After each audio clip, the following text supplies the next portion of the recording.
میں دلہن بنی برائڈل روم میں بیٹھی تھی۔ سب مجھے دیکھ کر میری تعریف کر رہے تھے، کہہ رہے تھے تم پر بہت روپ چڑھا ہے۔ میرے ہاتھوں کی مہندی کا رنگ بے حد تیز تھا۔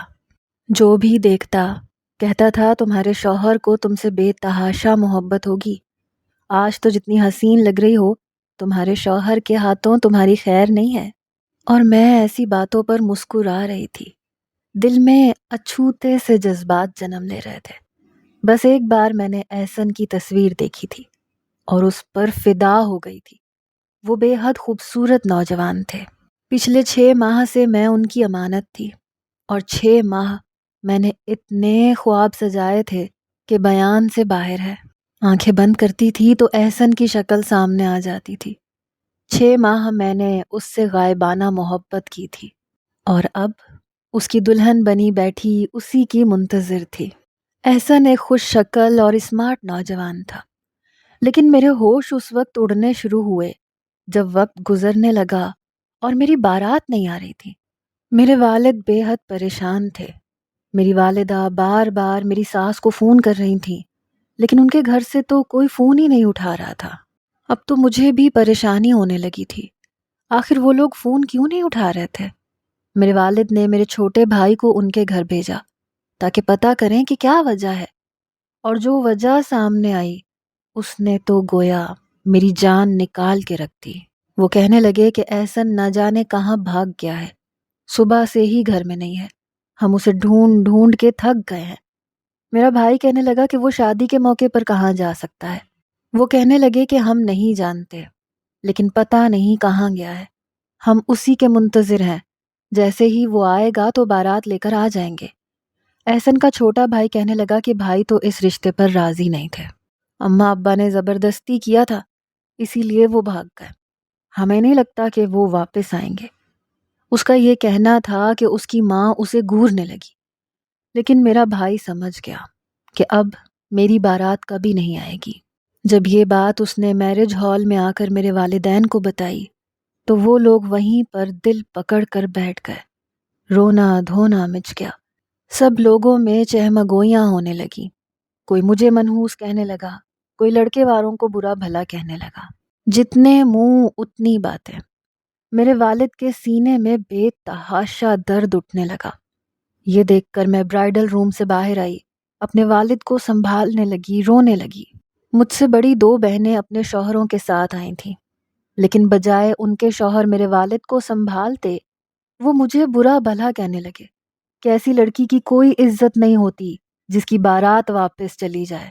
الٹا وہ میری بہنوں کو طعنے دینے لگے جیسے کہ سارا قصور میرا ہو۔ میں سوچ بھی نہیں سکتی تھی۔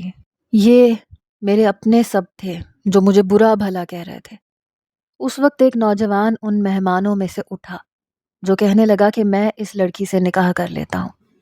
یہ سننا تھا کہ پورے ہال میں خاموشی چھا گئی۔ میرے والد اس نوجوان کو دیکھنے لگے۔ اس کی رنگت اچھی خاصی سانولی تھی، قد درمیانہ تھا، جسم بھرا ہوا تھا، اس کے چہرے کے نقش بھدے سے تھے۔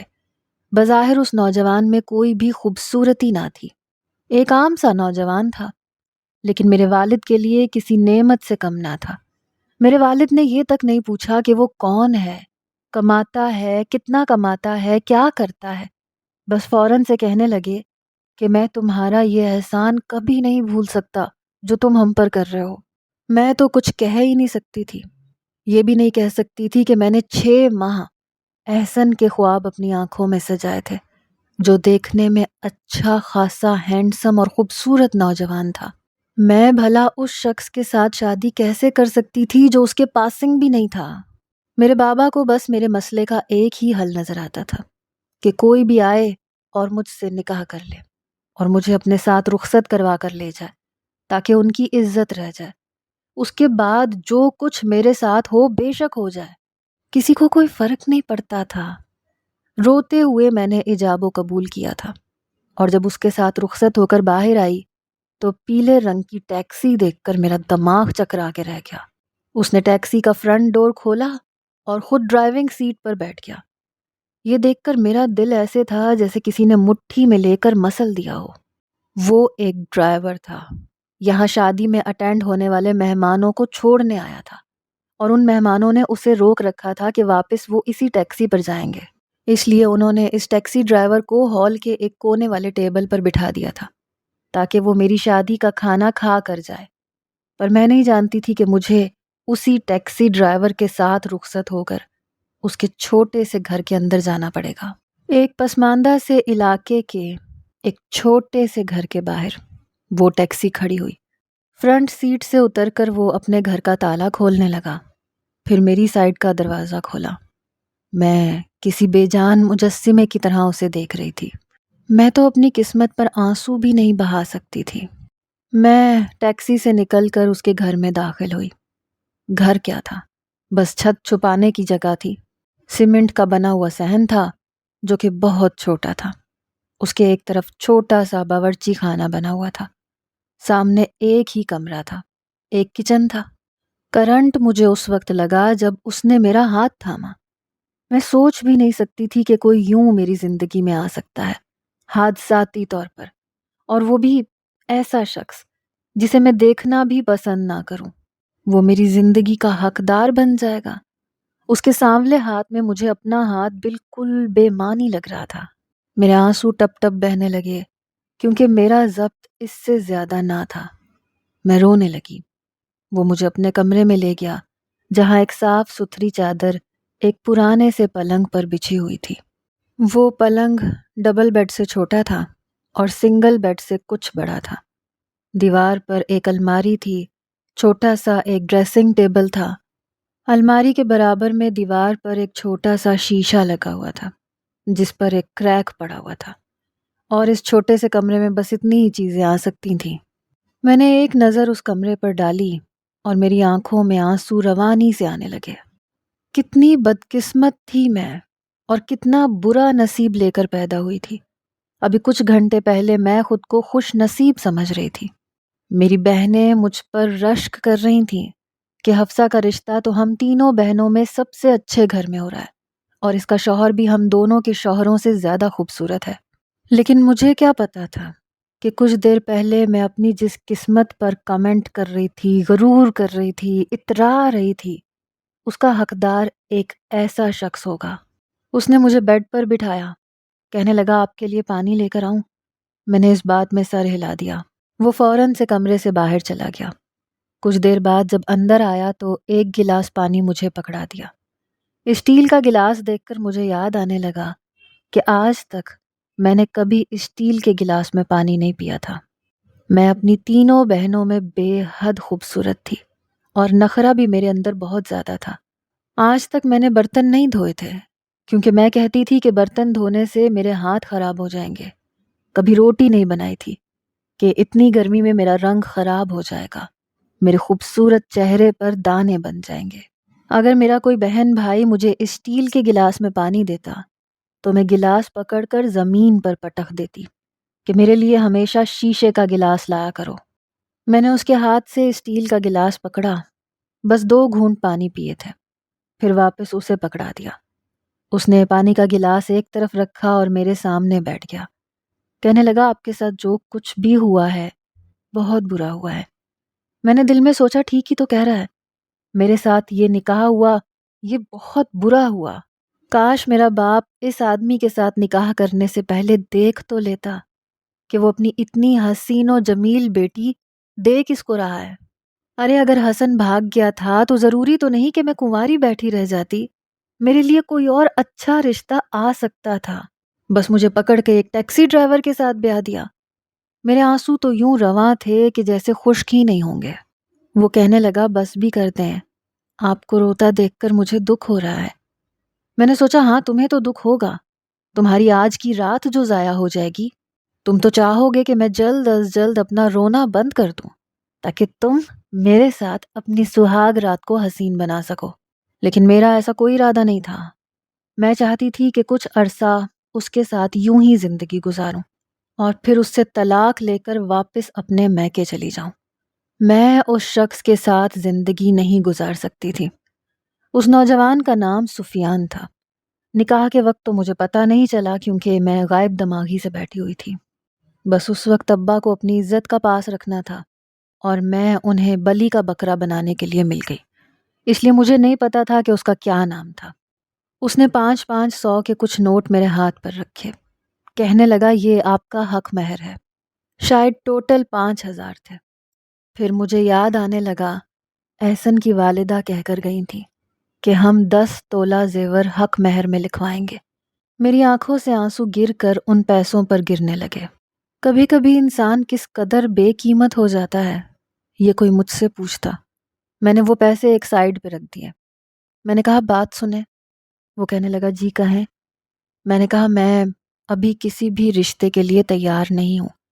وہ کہنے لگا میں جانتا ہوں آپ ذہنی طور پر ابھی کسی بھی رشتے کے لیے تیار نہیں ہیں، میں آپ کو پریشان نہیں کروں گا، لیکن جو آپ کا حق ہے وہ تو مجھے دینا ہی ہے۔ یہ کہہ کر اس نے اپنا تکیہ اٹھایا، اپنا لحاف اٹھایا اور کمرے سے باہر چلا گیا۔ فروری کا مہینہ تھا، اس لیے باہر زیادہ گرمی نہیں تھی۔ میں بیڈ پر لیٹ گئی، لیکن اس عروسی لباس میں سونا میرے لیے آسان کام نہیں تھا۔ میں نے اپنے زیورات روتے ہوئے اتارے تھے، پھر اپنا دوپٹہ اتار کر ایک طرف رکھ دیا۔ الماری کھول کر دیکھی تو وہاں پر صرف مردانہ کپڑے تھے، لیکن فی الحال میری مجبوری تھی۔ میں نے اس شخص کا ایک جوڑا نکالا اور وہ پہن لیا اور بیڈ پر لیٹ کر سو گئی۔ صبح فجر کی اذان مجھے سنائی دی، لیکن میں گہری نیند میں تھی۔ پھر ایسے لگا جیسے کوئی کمرے میں آیا ہو۔ میں نے اپنی آنکھیں بمشکل کھول کر دیکھا تو وہ شخص کمرے میں موجود واش روم میں وضو کر رہا تھا۔ اس کے بعد ایک نظر اس نے مجھے دیکھا، جیب سے اپنی ٹوپی نکالی اور کمرے سے باہر چلا گیا۔ اب میں اٹھ تو چکی تھی، اس لیے سوچا کہ نماز بھی پڑھ لینی چاہیے۔ میں نے اٹھ کر وضو کیا، فجر کی نماز پڑھی، لیکن جیسے ہی دعا کے لیے ہاتھ اٹھائے تو سسکیوں سے رونے لگی کہ آخر میں نے ایسا کون سا گناہ کر دیا تھا جو میری شادی اس شخص سے ہو گئی جو مجھے ایک آنکھ اچھا نہیں لگتا۔ اس نوجوان میں کوئی بھی خوبی نہیں تھی اور میں نے ہمیشہ ایک خوبصورت نوجوان کے خواب اپنی آنکھوں میں سجائے تھے جو کہ بری طرح سے چکنا چور ہو چکے تھے اور ان کی کرچیاں مجھے اپنی آنکھوں میں چپتی ہوئی محسوس ہو رہی تھیں۔ صبح کو جب وہ ٹیکسی چلانے کے لیے باہر نکلنے لگا تو مجھ سے کہنے لگا میں نے فریج میں کھانے پینے کا سب کچھ رکھ دیا ہے، آپ کو جو بھی بنانا ہو آپ پکا سکتی ہیں۔ میں خاموش ہو کے بیٹھ گئی، اس کا چھوٹا سا گھر دیکھنے لگی۔ میرے ماں باپ نے تو مجھے پلٹ کر پوچھا تک نہیں تھا کہ میں زندہ ہوں یا مر گئی۔ میں جب بھی اپنی گزشتہ زندگی کو یاد کرتی تھی مجھے رونا آنے لگتا تھا۔ بار بار میں اپنے رب سے ایک ہی سوال کرتی تھی کہ میرا کیا قصور تھا جو میری شادی ایسے شخص کے ساتھ ہو گئی۔ شام کو جب وہ واپس آیا تو میں نے بس دال ہی بنائی تھی۔ اس نے چپ چاپ وہ دال کھا لی اور چند شاپر میری طرف بڑھا دیے۔ کہنے لگا اس میں کچھ خواتین کے کپڑے ہیں پہننے کے لیے۔ مجھے زیادہ اندازہ تو تھا نہیں، اس لیے جو سمجھ میں آیا وہ میں نے لے لیا۔ 2 دن سے آپ نے میرا لباس پہنا ہوا ہے اور اس حلیے میں میں آپ کو باہر نہیں لے جا سکتا۔ پھر کہنے لگا اس شاپر میں برقع بھی ہے، اسے پہن لیجیے گا۔ میں نے کہا مجھے عادت نہیں ہے۔ کہنے لگا ڈالیں گی تو ہو جائے گی۔ میں نے کہا مجھے نہ تو ایسی کوئی عادت ہے اور نہ میں ڈالنا چاہتی ہوں۔ میں نے بڑی بے رخی سے جواب دیا تھا۔ پھر میں کچن میں آ گئی، برتن دھوئے اور ویسے ہی کمرے میں آ کر بیٹھ گئی۔ اس نے وہی شاپر جو باہر رکھے تھے اندر لا کر رکھ دیے۔ کہنے لگا ان کپڑوں میں ایک میرون کلر کا جوڑا بھی ہے، وہ پہن لیجیے گا۔ یہ سن کر میرا دل حلق میں آیا تھا۔ جیسے ہی میں نے وہ شاپر کھول کر دیکھا تو وہ ایک ہلکا پھلکا سا فینسی سا جوڑا تھا جس کا کلر میرون تھا۔ اس کے ساتھ میرون چوڑیاں بھی تھیں، میرون کلر کی لپسٹک بھی تھی اور کچھ میک اپ بھی تھا۔ پھر میں نے اس کی طرف دیکھا تو وہ مسکرا رہا تھا۔ اس کی مسکراہٹ دیکھ کر میرے پورے جسم میں مجھے جھرجھری سی آنے لگی۔ میں نے کہا میں آپ کے ساتھ ایسا کوئی بھی رشتہ نہیں بنا سکتی۔ کہنے لگا اب تو کافی دن گزر چکے ہیں۔ میں نے کہا دیکھیں میری بات سنیں، مجھے آپ پسند نہیں ہیں، میں آپ سے محبت نہیں کرتی، جو کچھ ہوا وہ حادثاتی طور پر ہوا تھا۔ کہنے لگا میں جانتا ہوں سب کچھ ویسا نہیں ہوا جیسے ہونا چاہیے تھا، لیکن ہو تو چکا ہے نا، آپ کو میرے جذبات کا بھی خیال رکھنا چاہیے۔ اور رہی بات محبت کی، تو محبت تو ہمیشہ شادی کے بعد ہی ہوتی ہے۔ آپ اسے پہن لیں، میں باہر آپ کا انتظار کر رہا ہوں۔ میں اس کے ساتھ ایسا کوئی بھی تعلق قائم نہیں کرنا چاہتی تھی۔ 1 گھنٹے بعد وہ کمرے میں آیا تو مجھے اسی پرانے حلیے میں دیکھ کر وہ پاس آ کر بیٹھ گیا۔ کہنے لگا آپ نے کپڑے کیوں نہیں بدلے؟ میں نے کہا میں آپ سے محبت نہیں کرتی، آپ چاہیں تو مجھے چھوڑ سکتے ہیں۔ میرا یہ کہنا تھا کہ اس کے ماتھے پر بل پڑے، بڑے غصے سے مجھے دیکھنے لگا۔ کہنے لگا میں نے آپ کو اپنی عزت اس لیے نہیں بنایا تھا کہ آپ کو چھوڑ دوں، سب کے سامنے انسان چھوڑنے کے لیے نہیں اپناتا۔ میں نے کہا میں آپ سے پہلے بھی کہہ چکی ہوں کہ وہ ایک وقتی مجبوری تھی، پلیز اس رشتے کو اپنے سر پر سوار مت کریں۔ میرا اور آپ کا کوئی جوڑ نہیں ہے، میں اچھی خاصی تعلیم یافتہ ہوں، نوکری کر کے اپنا گزارا کر سکتی ہوں۔ کہنے لگا ٹھیک ہے، کتنا وقت چاہیے آپ کو؟ میں آپ کو وقت دے دیتا ہوں۔ میں نے کہا مجھے فیصلہ چاہیے، دے سکتے ہیں تو بڑی نوازش ہوگی آپ کی۔ میری یہ بات سن کے وہ واپس باہر چلا گیا۔ اگلے روز میں صحن میں بیٹھی چائے پی رہی تھی جب سامنے سے شش شش کی آواز مجھے سنائی دی۔ میں نے دیکھا تو ایک خوبصورت نوجوان سامنے چھت پر کھڑا مجھے اشارے کر رہا تھا، اپنی انگلی سے گول دائرہ بنا کر باقی کی انگلیاں کھڑی کر کے مجھے یہ بتانے کی کوشش کر رہا تھا کہ میں بے حد خوبصورت ہوں۔ میرے ہوش اس وقت اڑے جب اس لڑکے نے ایک فلائنگ کس مجھے بھیجی، پھر اپنی آنکھ ونک کر کے مجھے دیکھنے لگا، مسکرانے لگا۔ حالانکہ یہ حرکت غیر اخلاقی تھی، لیکن وہ نوجوان کافی ہینڈسم قسم کا تھا۔ پھر اشارے اشارے میں اس نے مجھ سے میرا فون نمبر مانگا۔ میں نے انگلیوں کے اشارے سے اسے فون نمبر بتا دیا۔ عین اسی وقت گھر کا دروازہ کھلا، سفیان اندر داخل ہوا۔ اسے دیکھ کر میں کچھ نروس سی ہو گئی۔ وہ نوجوان بھی اپنی چھت سے نیچے اتر گیا۔ دوسری نظر سفیان نے اس چھت پر ہی ڈالی تھی۔ مجھ سے کہنے لگا یہاں مت بیٹھا کریں، سامنے بہت چھچھورے قسم کے نوجوان رہتے ہیں، کام دھندا کوئی ہے نہیں، محلے کی لڑکیوں کو پریشان کرتے ہیں۔ میں نے دل میں سوچا کہ جو بھی کرتے ہیں میرا تو وقت گزر ہی جائے گا، کم از کم شکل و صورت میں سفیان سے تو کئی درجہ بہتر ہے۔ میں نے اب روز کا معمول بنا لیا تھا، جیسے ہی سفیان باہر جاتا میں اس لڑکے سے اشاروں میں بات چیت کرنے لگتی۔ ایک بار رات کے وقت اس کا فون آ گیا، کہنے لگا جب سے تمہیں دیکھا ہے میں تو تمہارے حسن کا دیوانہ ہو گیا ہوں۔ میں نے کہا اچھا، جانتے ہو میں کون ہوں؟ کہنے لگا ہاں پتا ہے مجھے، تم اس کالے بدصورت سے ڈرائیور کی بیوی ہو، پتہ نہیں کتنی خوبصورت بیوی کیسے مل گئی، لیکن تمہارے ساتھ تو بہت بڑی زیادتی ہو گئی۔ میں نے کہا یہ بات تو ہے، زیادتی تو میرے ساتھ ہوئی ہے، لیکن اب کیا کر سکتے ہیں۔ وہ کہنے لگا تمہارے ساتھ بہت برا ہوا ہے، لیکن کوئی بات نہیں، میں ہوں نا، تمہاری ہر خواہش میں پوری کر سکتا ہوں۔ میں نے کہا دیکھو میں تم سے صرف فون کی حد تک تعلق رکھنا چاہتی ہوں، اس سے زیادہ اور کچھ نہیں، کیونکہ میں ایک شریف لڑکی ہوں۔ وہ میری بات سن کر ہنسنے لگا، کہنے لگا ٹھیک ہے، ہم صرف بات چیت تک ہی اپنا تعلق رکھیں گے۔ میں نے بھی اس کی بات مان لی، کیونکہ اب مجھے اپنا دل تو لگانا تھا، اور اس ڈرائیور سے میں اپنا دل نہیں لگا سکتی تھی۔ میں نے اس لڑکے سے فون پر بات چیت کرنی شروع کر دی۔ وہ میری بہت تعریفیں کرتا، کہتا کہ میں نے آج تک تم جیسی خوبصورت لڑکی نہیں دیکھی، اور میں اس کی تعریفیں سن کر بہت خوش ہوتی۔ میرا شوہر ویسے بھی میرے کمرے میں نہیں سوتا تھا، باہر چارپائی پر جا کر لیٹ جاتا تھا۔ مجھے بس یہ کرنا ہوتا تھا کہ اس کے کپڑے پریس کرنے ہوتے، اسے کھانا بنا کر دے دیتی۔ نہ میں اس سے زیادہ بات چیت کرتی تھی اور نہ اس کے قریب آتی تھی۔ زیادہ تر وہ لڑکا مجھ سے رات کو باتیں کرتا تھا۔ اس کا نام فہد تھا، نام بھی اچھا تھا۔ ایک بار کہنے لگا میں تمہیں دیکھنا چاہتا ہوں۔ میں نے کہا روز تو دیکھتے ہو۔ کہنے لگا ویسے نہیں، قریب سے، ایسے کرتے ہیں کسی ہوٹل یا ریسٹورنٹ میں ملتے ہیں۔ میں نے کہا نہ بابا نہ، مجھے ڈر لگتا ہے۔ کہنے لگا جب پیار کیا تو ڈرنا کیا۔ اس کی بات سن کر میں نے کہا کہ میں نے تم سے پیار نہیں کیا، بس باتیں کرتی ہوں۔ کہنے لگا وہ بھی کرنے لگو گی؟ کہنے لگا مجھ میں کیا کمی ہے، اچھا خاصا تو ہوں۔ میں نے کہا کہ ہاں اچھے خاصے خوبصورت ہو، لیکن کماتے تو کچھ نہیں ہو۔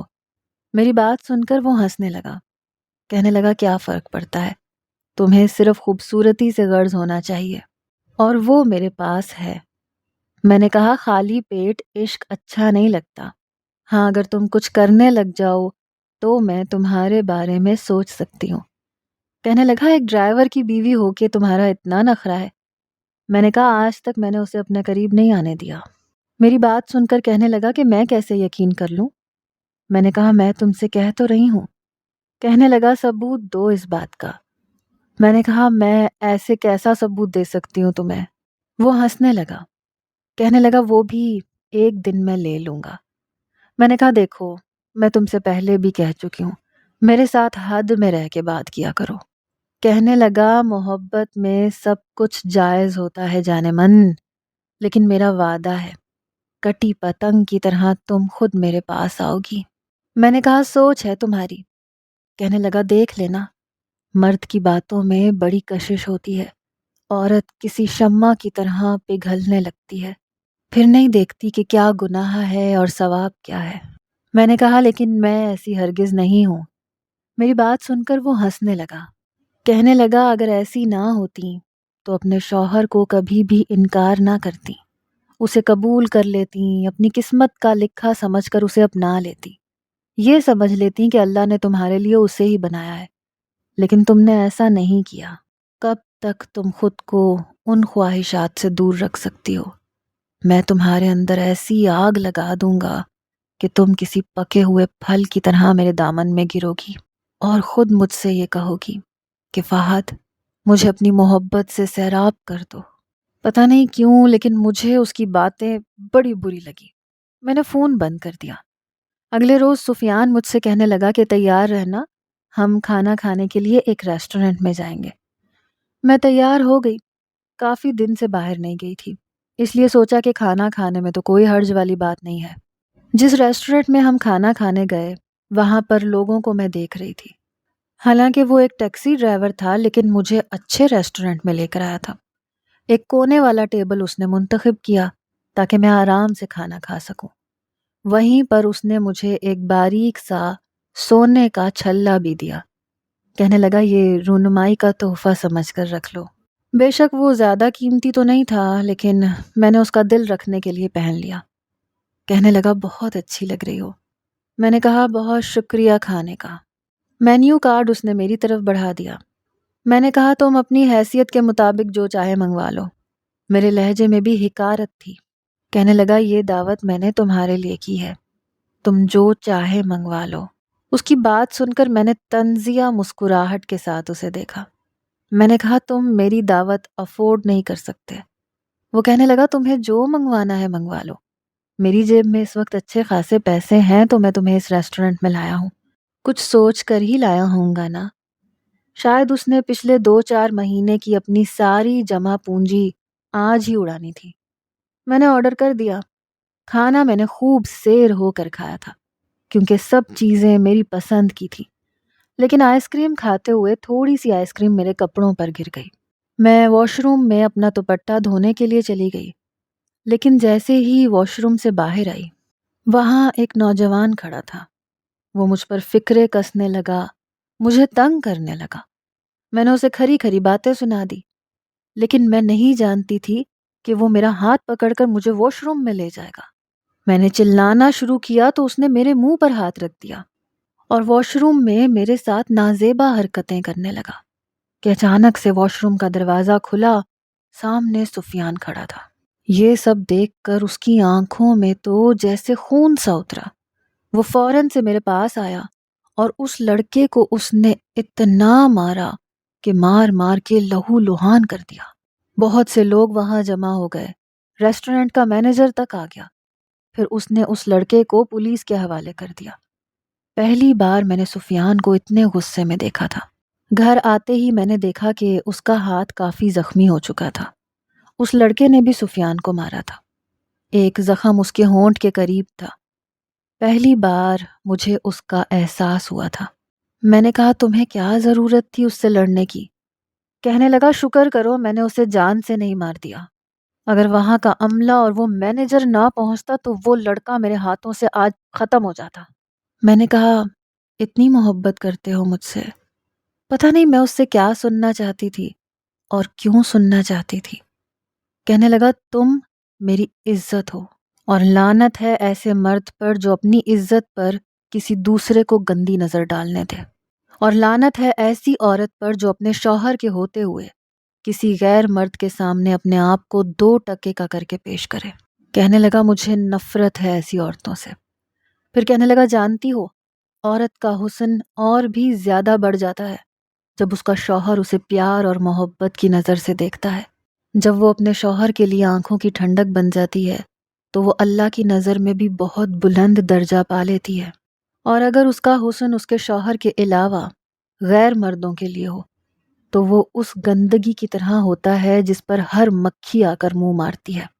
اور تم دیکھ سکتی ہو کہ ہمیشہ گلے سڑے پھل پر ہی مکھیوں کا جھمگٹا ہوتا ہے۔ عورت کے حسن کی مثال بھی ایسی ہی ہے، اگر اس کے شوہر کے لیے مخصوص رہے تو کسی قیمتی اثاثے کی طرح ہے، ورنہ گلے سڑے ہوئے پھل کی طرح۔ پھر کہنے لگا تم میرے لیے بہت قیمتی اثاثہ ہو، اس لیے میں یہ برداشت نہیں کر سکتا کہ کوئی تم پر غلیظ نظریں ڈالے، اس لیے میں نے تمہیں برقع لا کر دیا تھا۔ تم پہنو گی تو مجھے اچھا لگے گا، تم بھی خود کو محفوظ سمجھو گی۔ یہ کہہ کر وہ کمرے سے باہر چلا گیا۔ آج پھر سے فہد کی کال آئی، لیکن مجھ سے اس سے بات ہی نہیں ہو پائی۔ پتہ نہیں کیوں سفیان کی باتیں میرے کانوں میں گونجنے لگی۔ مجھے اپنا آپ بہت چھوٹا سا محسوس ہونے لگا۔ میں نے خواہ فہد سے لڑائی کر لی، اسے اچھی خاصی سنائی اور فون بند کر دیا۔ میں نے کہا اگر تم نے دوبارہ مجھے کال کی تو میں اپنے شوہر کو بتا دوں گی، وہ تمہاری ٹانگیں توڑ کے رکھ دے گا۔ اس کے بعد مجھے فہد کی کوئی کال نہیں آئی۔ آج میں خوب تیار ہوئی، سفیان کی پسند کا کھانا بھی بنایا، کیونکہ میں اتنی بھی بری نہیں تھی کہ خود کو 2 ٹکے کا کر لیتی۔ اس لیے میں نے سوچا کہ اب میں اپنے آپ کو نایاب کر لوں گی، اس کی ہو جاؤں گی جس نے مجھے عزت دی، بھری برادری میں میرا مان رکھا۔ سفیان میرے لیے اس وقت ہر حسین مرد سے زیادہ خوبصورت تھا۔ شاید انسان کی نظر سامنے والے کو خوبصورت اور بدصورت بناتی ہے، ورنہ اللہ کا بنایا ہوا ہر بندہ ہی خوبصورت ہوتا ہے۔ جن نظروں سے میں آج اسے دیکھ رہی تھی مجھے اس میں کوئی بھی نقص نظر نہیں آ رہا تھا۔ اس کا سانولا رنگ مجھے اس کے چہرے پر جچتا ہوا محسوس ہو رہا تھا، اور آج جن نظروں سے وہ مجھے نواز رہا تھا مجھے اپنا آپ سیراب ہوتا ہوا محسوس ہو رہا تھا۔ وہ میرے لیے پھولوں کے گجرے لایا تھا جو میں نے مسکرا کر اپنی کلائیوں میں پہنے تھے۔ پھر اپنی کلائی اس کی طرف بڑھا دی۔ وہ مجھے حیرت سے دیکھنے لگا۔ میں نے کہا میں بہت قیمتی ہونا چاہتی ہوں، کیا آپ مجھے انمول کر دیں گے؟ میرے سوال پر اس نے میرا ہاتھ تھام کر اپنے لبوں پر لگایا۔ سفیان کی محبت نے مجھے یکسر بدل کے رکھ دیا۔ میں 5 وقت کی نماز پابندی سے پڑھنے لگی ہوں کیونکہ سفیان بھی نماز کا عادی ہے۔ میں پردہ کرنے لگی ہوں کیونکہ سفیان کو پسند ہے۔ اس کی محبت میں اس کے رنگ میں رنگنے لگی ہوں، اس طرح سے کہ مجھے خود بھی پتہ نہیں چلا۔ پاکیزہ رشتے کی کشش کبھی ختم نہیں ہوتی، ہمیشہ قائم رہتی ہے، اور گناہ کے بعد انسان کو خود پر گناہ کا بوجھ ہمیشہ محسوس ہوتا رہتا ہے۔ میں اب خود کو خوش نصیب سمجھتی ہوں کہ مجھے سفیان جیسا شوہر ملا ہے۔